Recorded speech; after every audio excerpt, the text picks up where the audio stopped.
Perdana Menteri Datuk Seri Anwar Ibrahim menyatakan bahawa pandangan yang disuarakan oleh Sultan Selangor, Sultan Sharafuddin Idris Shah mengenai isu penternakan babi adalah berpunca daripada pelbagai keterlanjuran yang berlaku sehingga memberi kesan kepada kesihatan awam.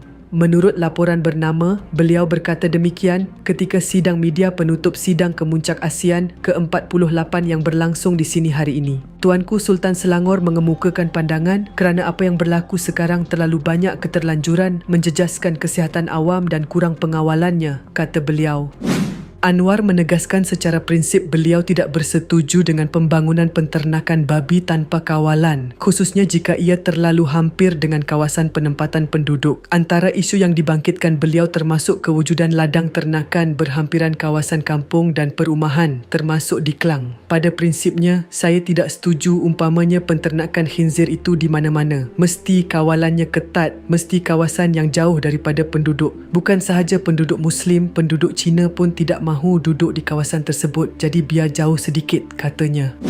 Dalam masa yang sama, Perdana Menteri menegaskan bahawa operasi penternakan tersebut hanya boleh dipertimbangkan jika menggunakan teknologi moden serta mampu menjamin tiada pencemaran berlaku. Kalau ada syarikat yang boleh memenuhi syarat-syarat yang ketat itu, tentunya bagi pihak kerajaan sukar untuk mengatakan tidak boleh. Ini sebabnya sementara waktu noktahlah dulu, katanya.